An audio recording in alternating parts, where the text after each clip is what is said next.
Ja.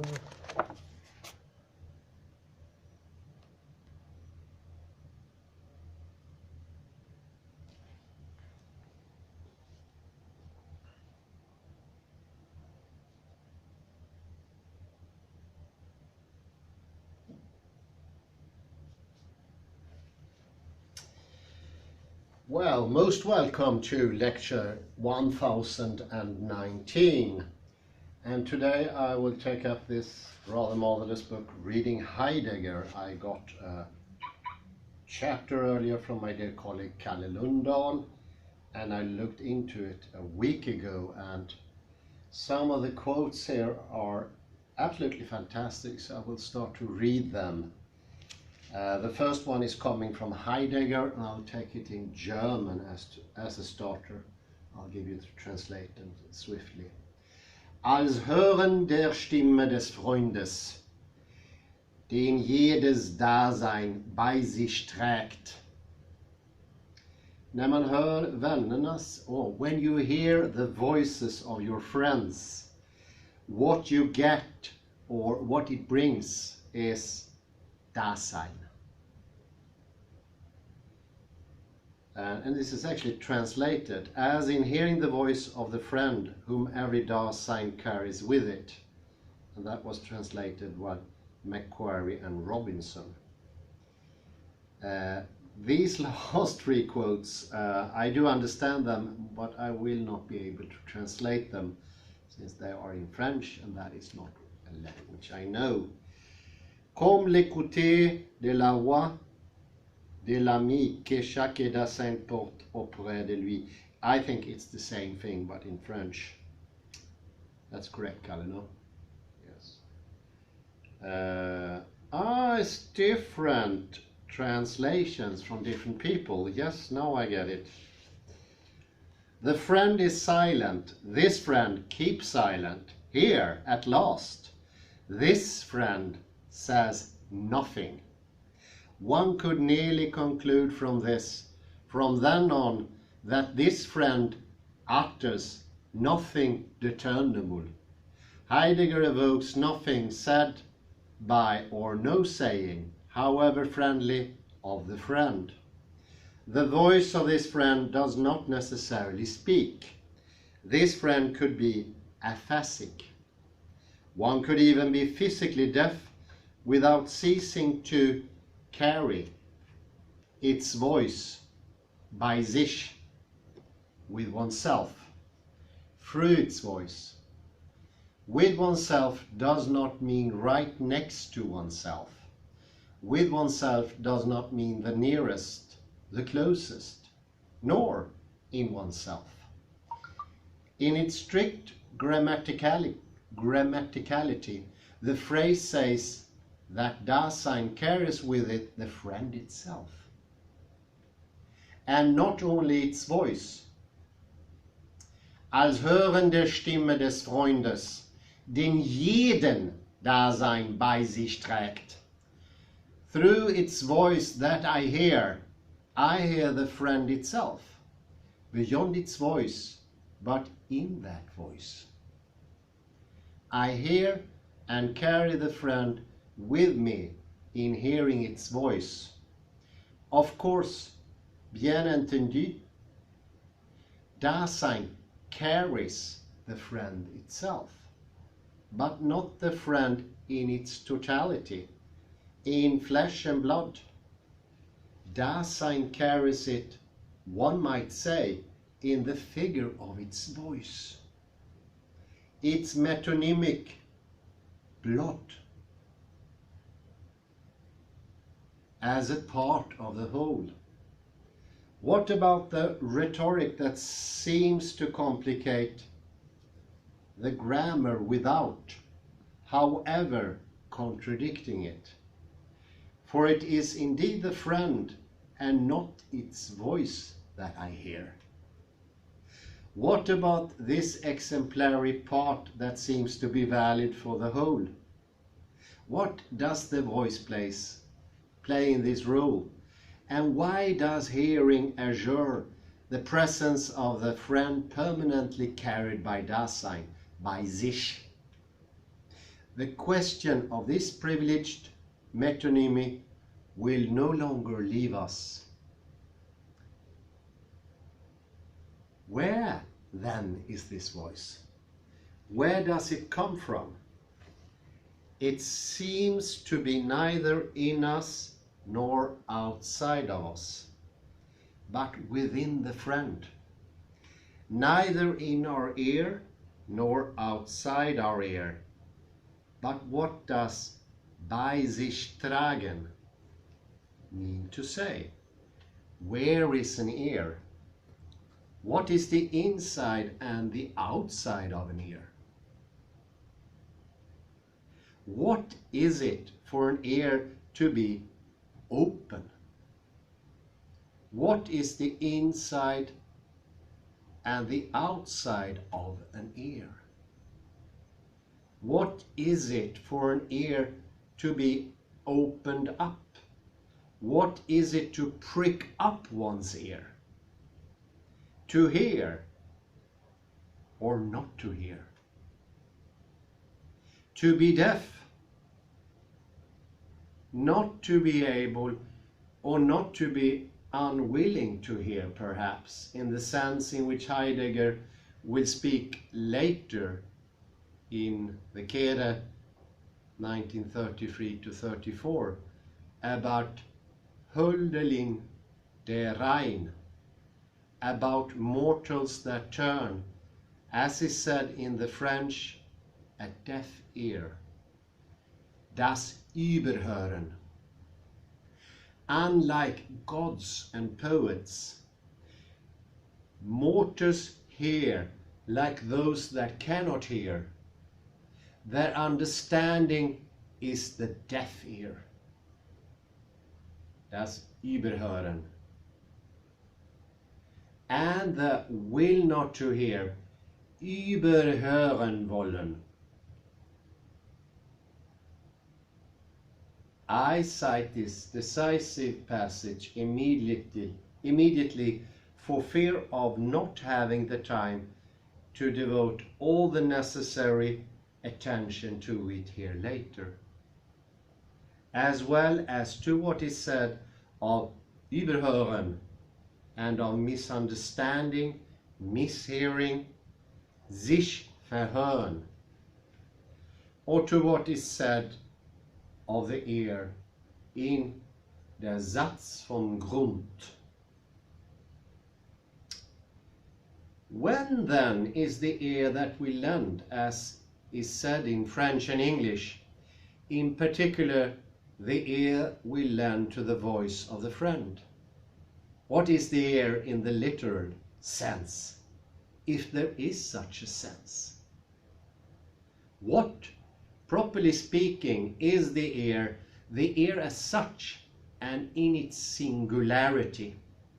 It is true that, however elliptical Heidegger's little phrase, it seems already to assure us that we do not even take the initiative in lending or pricking up the ear to the voice of the friend.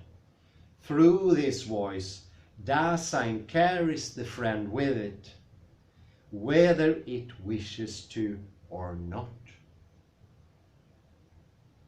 whether it knows it or not, and whatever its resolution. In any case, what matters here is not what the friend's voice says, not its said, not even the saying of the said, hardly its voice. Rather, what matters is the hearing, das Hören, of its voice. Das Hören is the principal theme of this chapter. And this hearing could not open Dasein to its ownmost potentiality for being, sein eigeneste sein können. If hearing were not first the hearing of this voice, the exemplary metonymy of the friend that each Dasein bears close by itself,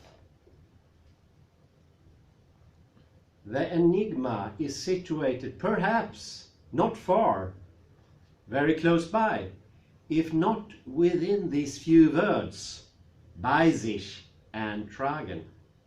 Let us not forget the expression bei sich will have struck in the German tongue the statement of one of the most obscure things, nothing less than absolute knowledge at the end of Hegel's greater logic, the pure concept as it conceives itself, the simple being to which the idea determines itself, and that is the concept that, in its determination, remains close by self.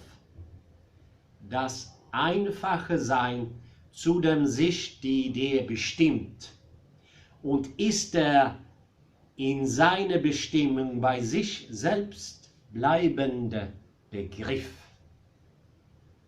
This friend does not speak, but is also invisible. The friend does not appear any more than it comes to speak or to a decision. The friend has no face, no figure, no sex, no name, nor a person. It is another Dasein that each Dasein carries through the voice it hears with itself, neither within itself in the ear, in the inner ear, inside a subjective interiority. This is so good, I have to write that up.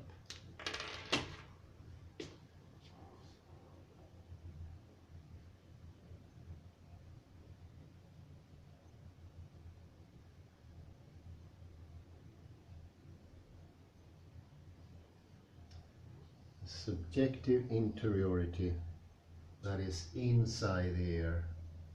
Here's the ear. And inside of the ear, there we could find the subjective interiority.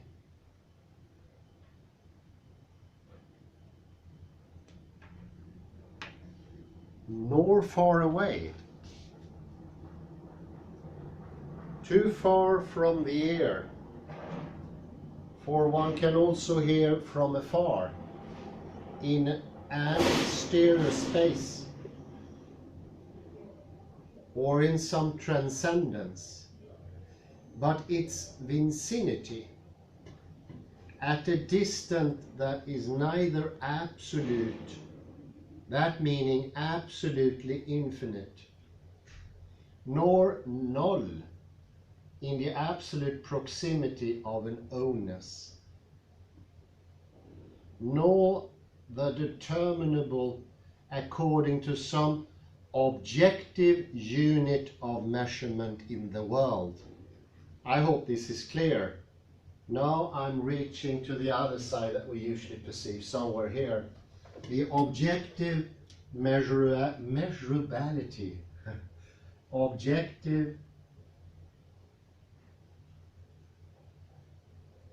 measurability.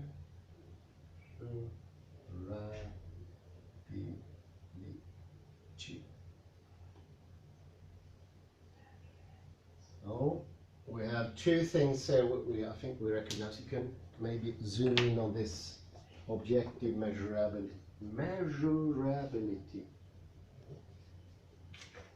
So it's not the subjective interiority, neither is it the objective measurability. It is the voice in itself. The voice is the Dasein. It doesn't have a face. It doesn't have flesh to it. It doesn't have a name. It doesn't have a smell. It is the voice. And it's the voice that is. That is what is. Not, you could say, a little bit simplified, not these options. So simplifying it a bit. It is something above, different, radically different from these ideas. It is the voice in itself. This carrying distance of the voice is also very good put. This carrying distance, it brings in distance, so to speak. So when I perceive the voice of the friend, that is carrying in distance. Not that the distance between me and my friend is an objective measurability. Neither to say it's a solely subjective interiority of my own ear.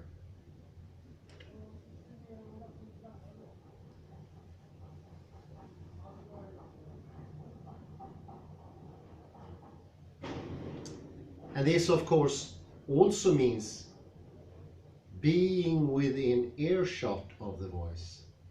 I need to be able to hear it. So that is a distance already built into the voice. And to help you a little bit, I can say, in the voice, the meter, or possibly even the centimeter distance, is built in. If I speak to someone, utter a word, please, Kalle.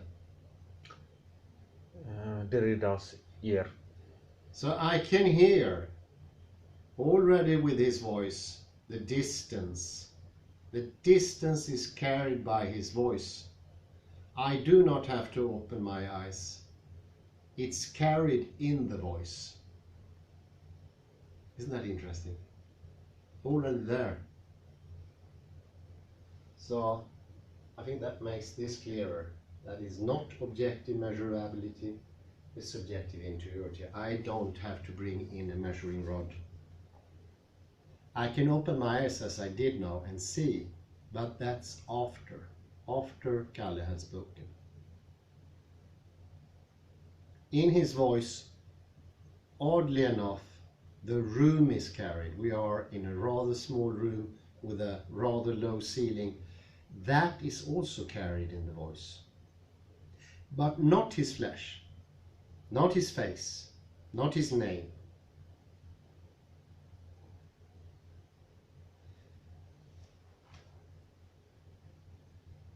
That perhaps is what one can be authorized to say in order to begin about the friend, such as it is apparently named.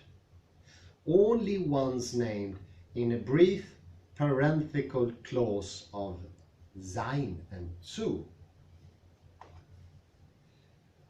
Sein und Zeit, of course. This allusion seems unique, remains so brief, so enigmatic, that almost no one has lent it any attention, or even judged it necessary to stop at it.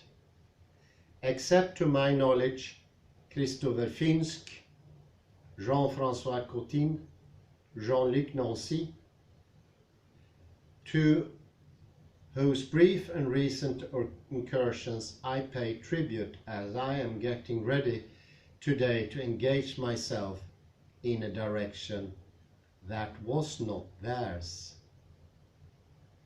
The friend then seems named once in Sein und Zeit, but keeps silent even if its voice is evoked.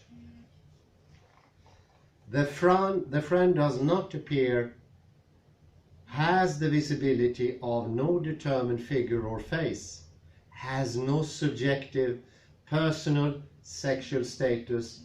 One cannot even decide if the friend is living or dead. Could be a recording.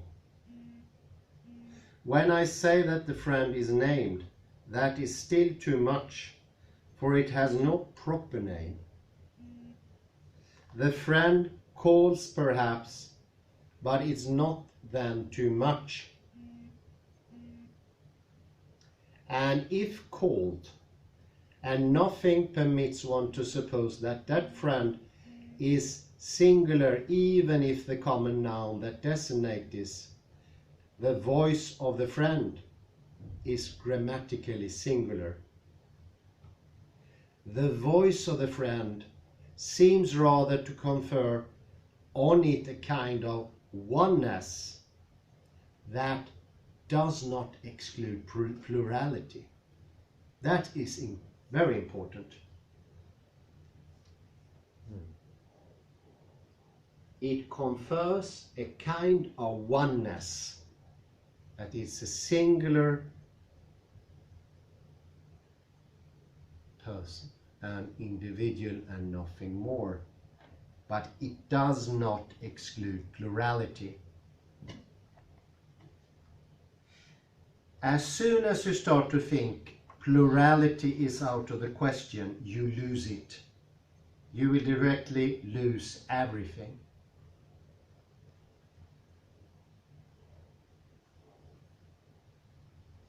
A friend is always the friend. This friend is always the friend. As will be seen, a certain singularity remains required.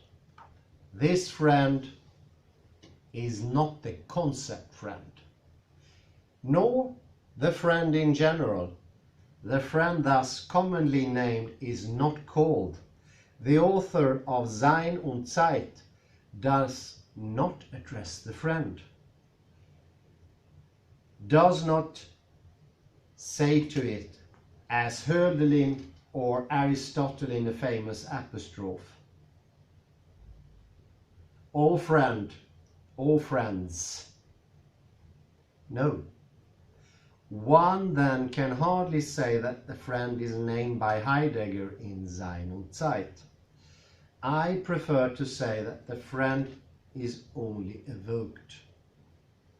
Why only evoked? Well, there are three reasons. First, because of the furtive and enigmatic brevity of the passage. The passage of the word friend rather than of the friend. In a parenthetical clause, this is very important, is as suspended as it could be in a poetic evocation, without well-marked premises or consequences. The second being, it is evoked. Next, because the friend itself is not the one named in such an abstract and indeterminate way. Not the friend in itself and in toto, by metonymy, so to speak, by figure, is evoked just a part of the figure of the friend, in the general sense of the word figure, and in the sense in the French of figure as face, visage or visage, evoked not in itself such as it is. This figure, this face, the figure of the friend, such as the friend is in itself, but the voice of the friend, by me, by the Dasein, I am, by a certain ear of the Dasein, each of us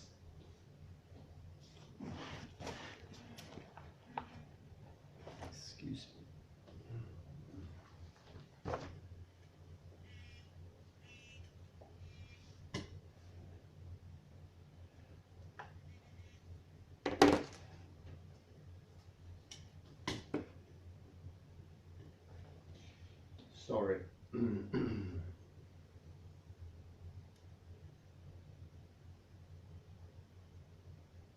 And still the question remains open of knowing whether the air can here be named by figure or in a literal sense. Indeed, beyond this rhetorical alternative, the problem of the literal or figurative sense of the ear, but also of the eye, of thought, will be thematized in der Satz vom Grund. The friend's voice, the friend in its voice, is not in itself, but in me. But not even in me as Dasein, for Dasein is not a self, it's not an I. And Heidegger specifies that this friend whose voice I hear, this friend is carried by every Dasein, by sich, with itself, close by itself. The voice of the friend is neither within itself, nor designated as itself, nor within me, nor in a Dasein that could include it as a part or a moment of its own proper constitution, in its very own ear, even if the friend's being carried seems in effect constitutive of Dasein. For Heidegger does say of every Dasein. The enigma of the by sich exclude at once exclusion and inclusion. Very important. The enigma of the by sich excludes both exclusion and inclusion. Not these two, not either. Very important.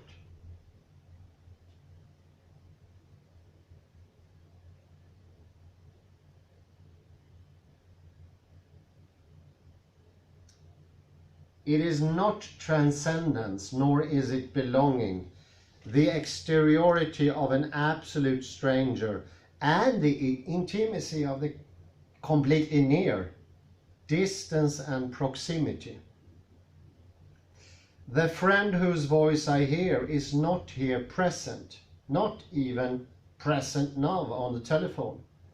Even if it is there, however, taking part in the being there of Dasein, and so in the Da of Sein, it is then difficult to assign a site to this voice of the friend by every Dasein, and we will not know what the ear of the Dasein is, inasmuch as we will not know what hearing this voice of the friend, or hearing in general, signifies. The difficulty is doubled or imprinted again in the word trägt. Although the voice is not within it, Dasein carries the friend in carrying its voice.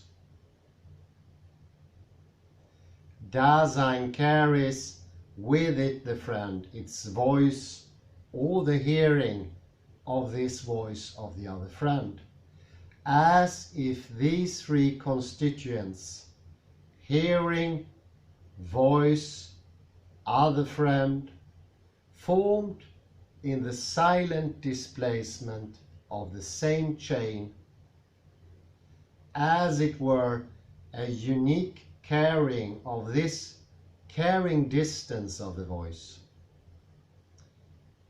But what does carry, tragen, mean in this case? Carry not in the sense of carry within oneself, but carry by oneself, by sich. Carry without carrying, carry the other. Carry some other thing than oneself in the difference, and yet in a certain proximity between what carries and what is carried. What can an ear help us to hear and understand of this subject? Far from being able to comprehend, starting from some other thing, from more familiar schemas, what is the carrying distance of the voice of the friend by every Dasein? Perhaps it is starting from this hearing of the voice of the friend by oneself. For Dasein that one will be better able to hear and understand what not only friend but also Dasein, voice, caring distance, being by an ear, etc. mean. To begin to read the caring distance of this Tragen with the seriousness it calls for. Well, cheers. It would be necessary to neglect nothing of the thinking attention it calls for. It would be necessary to neglect nothing of the thinking attention that Heidegger accords to the German semantics of Tragen, and to all the potential resources that he exploits on this or with which he plays, as he will do in particular much later. On a motif is not just any motif, since it is a matter of nothing, less than difference, or one of the names he gives to difference, Unterschied, to wit, also Austrag. Without having the time to engage myself in this here, I only recall this singular writing of Tragen is deployed in particular in die Sprache, precisely the text in Unterwegs zur Sprache that dates from 1950, so from the 23 years after Sein und Zeit. This is of course in the Kehre. Its title, Die Sprache, thus reproduces a part of the title, the chapter of Sein und Zeit, in which we read this evocation of the voice of the friend, that every Dasein bei sich trägt, namely Dasein und Rede. Die Sprache, in die Sprache, without in fact neglecting the idiom of carrying to term, as is said of a child, carried to term by its mother. In French, porte à terme. In German, ein austragenes Kind. Heidegger describes what I shall call the singular spacing of the call, Ruf, like the voice of the friend, carried with Dasein by Dasein. The call is neither in the air nor far from the air, is neither near nor far away.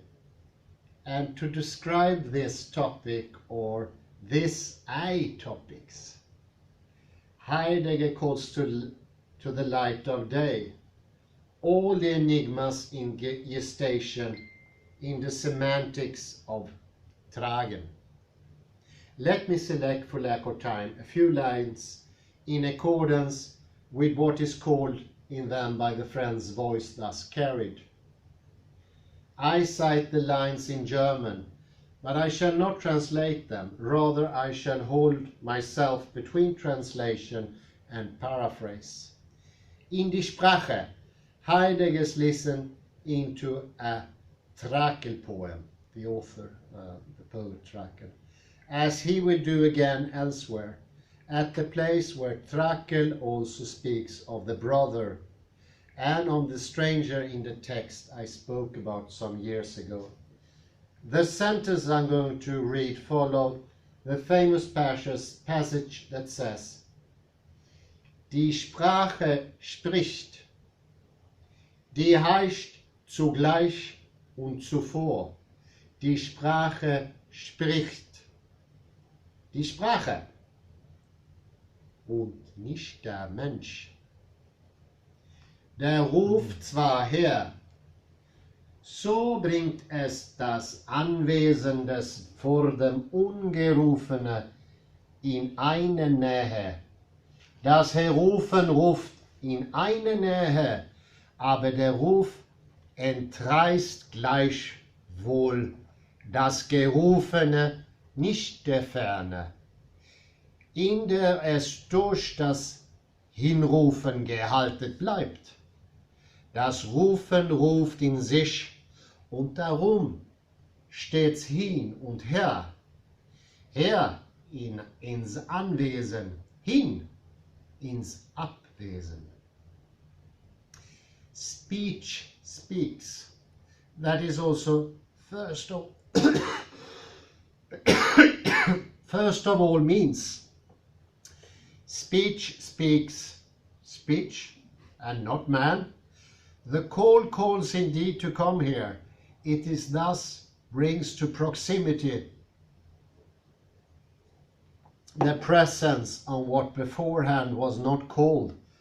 The call to the call to come to calls to proximity. But for all that, the call does not uproot what it calls. From the distance in what is called remains held by the call that carries itself toward it. The call itself and thus always goes and comes. Here towards presence, there towards absence. Abwesen, Aufwesen. Presence, absence. I understand now why he wants it in German. It sounds so much better there because it's the same phrase, but it's a particle change. And then we understand that absence and presence are not that different even more. This is one of the reasons he thought German to be better to explain these things. In this case, I do agree. Presence and absence. If you understand that, I'm going to write that on the board as well.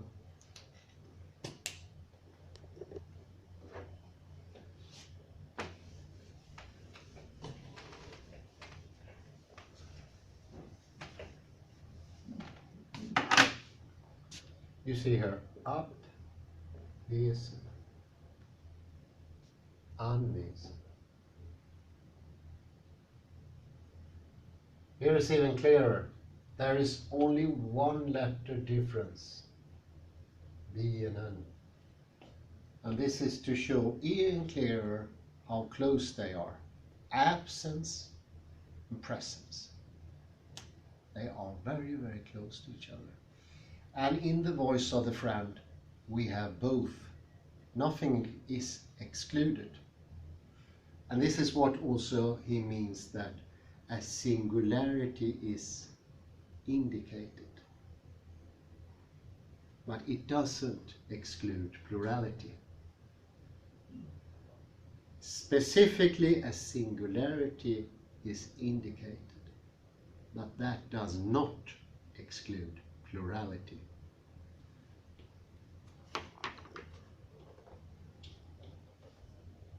I will repeat it here because it's very well put. The chord calls in itself, and thus always goes and comes. Here toward presence, there toward absence.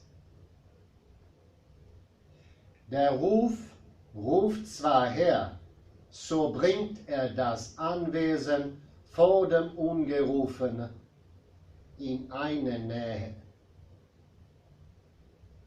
Das Herrufen ruft in eine Nähe, aber der Ruf entreißt gleichwohl das Gerufene nicht der Ferne, in der es durch der Hinrufe gehalten bleibt. Das Rufen in sich und darum steht's hin und her. Her in Anwesen, hin in Abwesen. That means here in presence, there in absence. And that could be here as me, the hearer of the voice of my friend, and it could also mean there in the voice of my friend.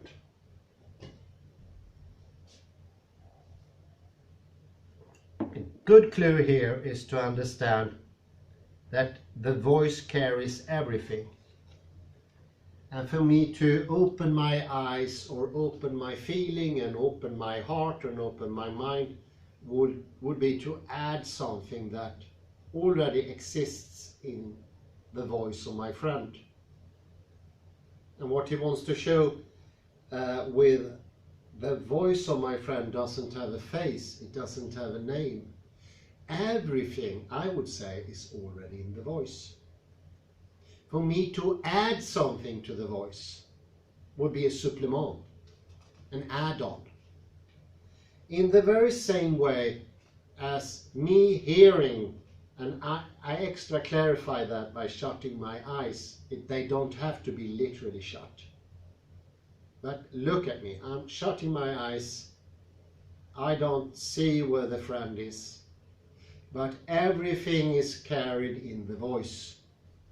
Everything and much more. Therefore the voice needs no face, needs no name, doesn't even need location. It doesn't need an absence nor a presence. It's all there. That is Dasein. And it's all Dasein.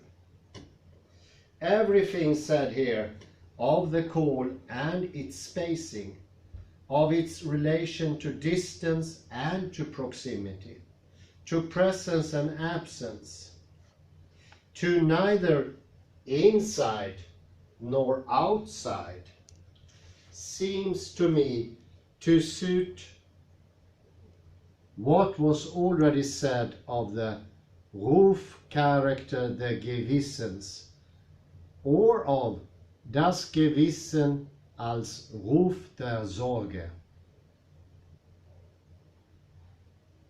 Conscience as the call of care, as well as what was said of the voice of the friend, that every Dasein carries with it, bei sich trägt, in a sight that is neither included nor excluded, neither interior, remember the ear, nor exterior, neither near nor far, not abwesend, not anwesend, what already differs from a certain concept of the Aristotelian philia, that is always tied to the values of presence, proximity, familiarity, just as well in Sein und Zeit as in die Sprache.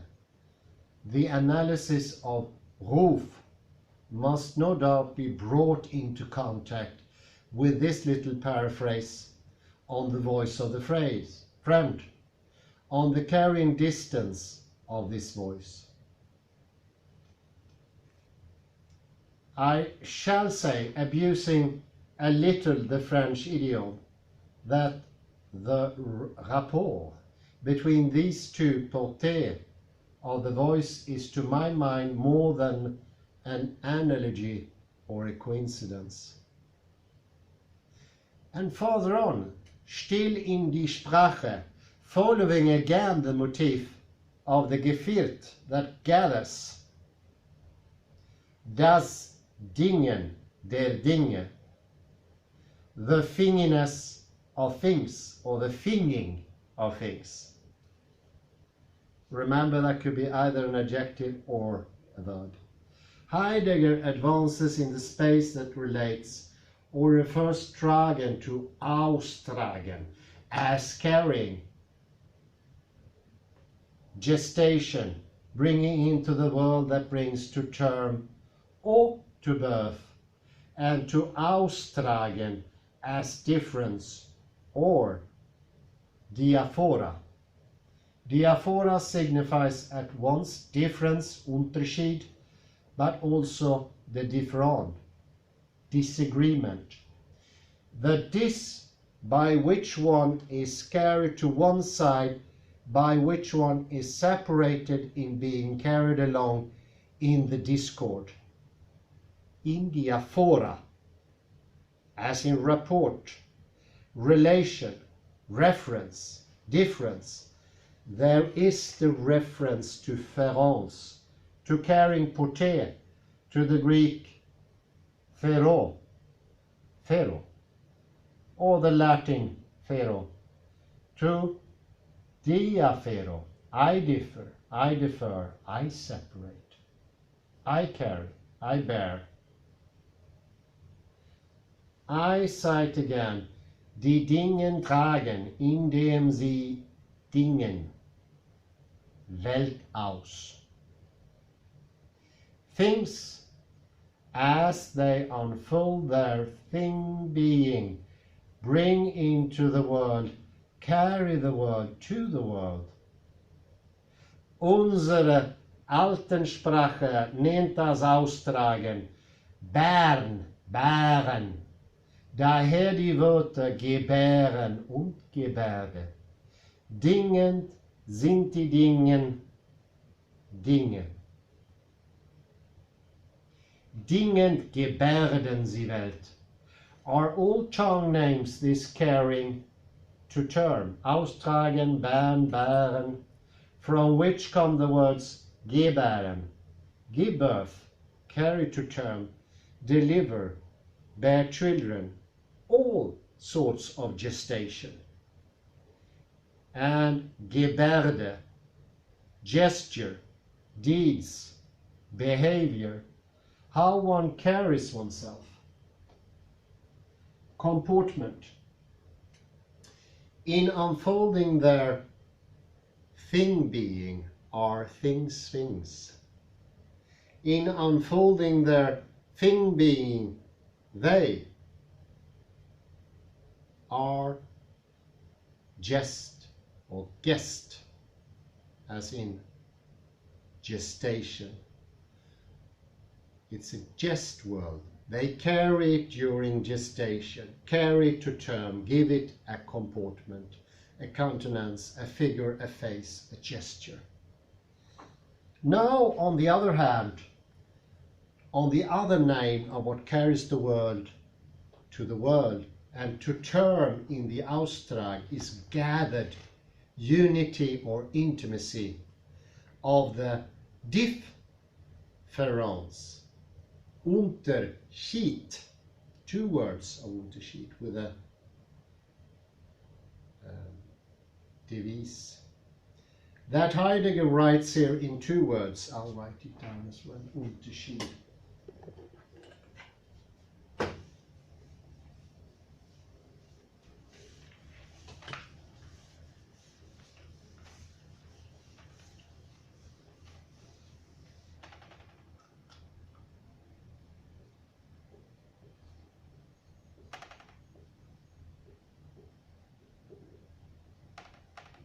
This is extra.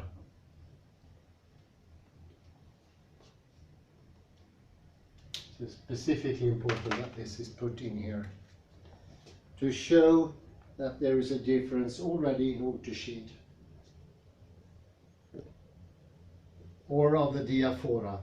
I am again going to read and if not translate, at least paraphrase a passage in which this constellation of difference gather into unity of tragen, austrag, and Naschträglichkeit, of walten gönnen, and of ereignis, and should introduce us nachträglich to the thought of friendship that is announced in the little phrase of sein und seid. I am just now trying to approach. At the same time, in this passage, the selection or cutting out I must do for lack of time will follow the course of concepts and words that will be. I think indispensable for us to approach the configuration of philen, polemos, logos, on the path of thinking of Heidegger. The names of these concepts then are tragen, austragen, naschträglich, walten, gönnen, Ereignis. They all resist translation, which is why the violence of my gesture will not consist not only in cutting out, but in paraphrasing rather than translating. Heidegger has just said that the words accord to thing, the favor of their essence or their unfolding. The word that is important here to me is gönnen. We'll see why shortly and how it translates for Heidegger the very movement of philen in Thesis, as he follows its traces in Heraclitus. Diese Welt göhnt den Dingen ihr Wesen. Die Dinge gebärden Welt. Welt göhnt die Dinge. The world offers, gives, let us rather say accords, to things their being, their essence, the unfolding of what they are. I preferred the word accord to the word chosen by the French translator, or the English translator grant. To translate gönnen, I would say in Swedish gönnen is gynna. It doesn't carry the same meaning in Swedish. Favor. It's more bring to, sort of an offering. For we find in this word, besides the sense of a generous gift,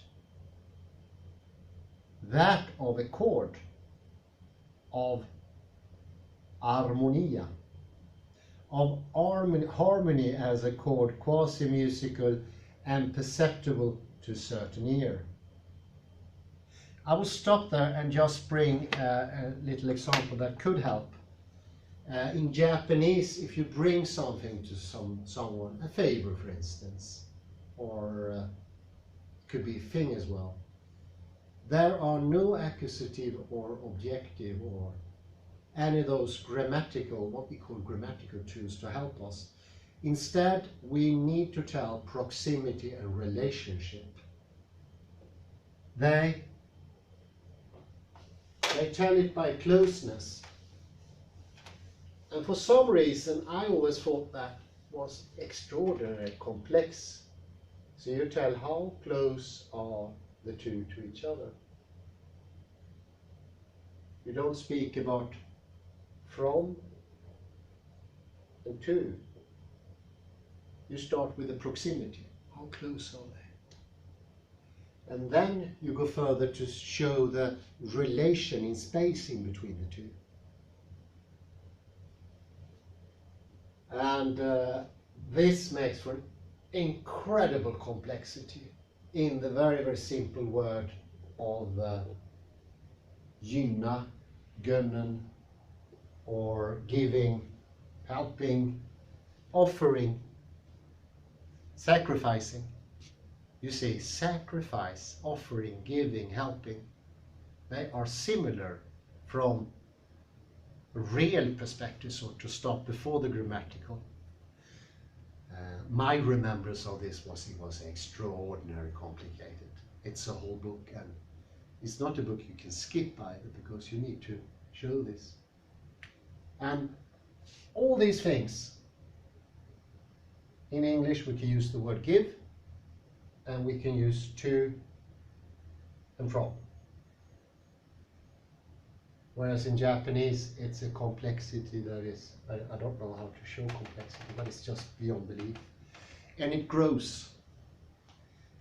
But this reminds me of what Heidegger is saying.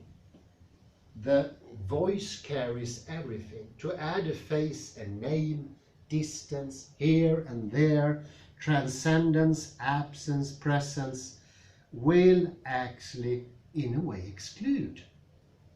How odd. How can bringing other things exclude? Well, that's his point. It's all in the voice. And you don't even have to bring the word friend into the constellation. Because by doing so, you take something away. You take something away from something that is already always complete in itself. It's the voice of the friend. Very interesting, and I think you had a question. Yes, so you partially answered that. So Derrida insists that the voice is nameless, as did also Heidegger here. Doesn't have a face, it doesn't have a body. In the beginning I asked myself, why is he insisting that the voice is nameless? And so you could also translate voice, so to say, with language. And you had this quotation, that you had the quotation from Trakl. Sprache spricht und nicht die Mensch. That is, the language speaks and not the human being. That is, it's a sort of deconstruction by Trakl and Heidegger already. That is not put emphasis on the origin, that is the speaker, but on the language. To put origin would actually destroy the whole thing. That would be disastrous. Everything you add is taking away rather than giving clarity or giving something more.